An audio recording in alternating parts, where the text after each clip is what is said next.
Could there be a co-leadership? I mean, obviously Magnus is one, Paris-Roubaix, that's got to be respected, but is it the type of thing where you might also be able to ride for your own objective, or is that just determined in the end of March, early April? Yeah, it's hard to really make a call like that in November. Sure. Yeah, certainly we know that those guys or that we are going to be the guys that are really aiming for them and preparing for them and who those races suit. So once we get there, it's who's on form, who's feeling good that day, and which specific race suits which specific rider. Yeah, I know it's a sensitive subject, but I did want to just ask a bit about your father, because we've had the story on velonews.com, and we've had just an outpouring of email and people concerned, and obviously 600 people showing up for his ride.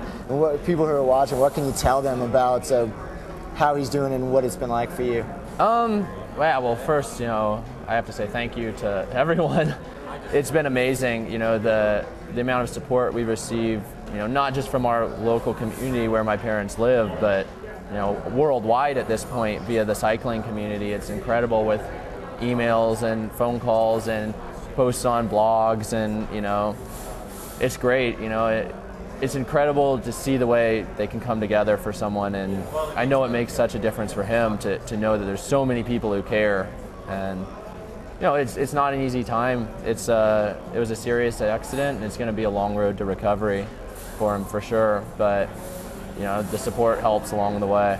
You told me that your original plan was to be in Belgium basically except for the holidays. Obviously this changes things.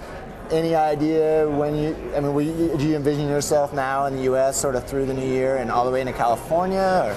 Or? Well, right now I guess I'm starting my season with Qatar. So I'll stay stateside kind of until I have to go over for a training camp pre-Qatar over, I think we're doing it in Spain.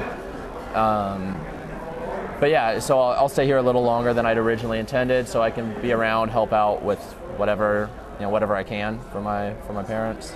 And after Qatar, can you take us? Yeah, after Qatar, we'll throw in another stage race to kind of bring the form up. Maybe Volta al Algarve in Not Portugal. the Tour California. No, it's hard because you have Tour California, which is such a huge priority for our team, and then the really important classics are a little far enough away from it that it's hard to be 100% at Tour California and 100% 7 weeks later for Tour of Flanders, Ghent-Wevelgem, and Paris-Roubaix. So you were the only guy on the team to wear the leaders jersey at the Tour of California last year. No, California is an amazing race, and I will be very disappointed not to do it this year because it was a good race to me last year, and being able to take part in the biggest cycling race in America is really nice.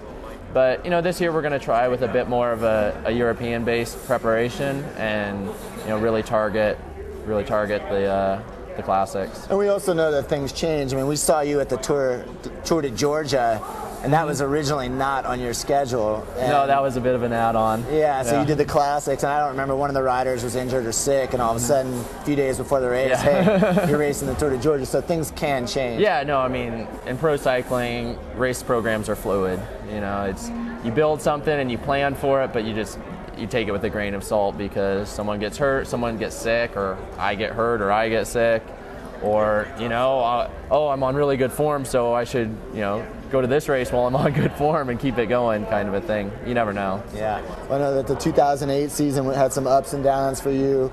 Obviously getting sick at the wrong time, but I know a lot of our viewers, and myself included, were really psyched to see it all come together at the second half of the season. And like I was kind of when I started this saying, it's easy to forget that you're so young because people have seen your name in the headlines and in the results for so long, but your best years at the European professional level are still far ahead of you. So I think there are a lot of people looking forward to seeing you finally take that big win in Europe, and whether it's 2009, 2010, good luck. Oh, thank you very much. Appreciate the time. My pleasure.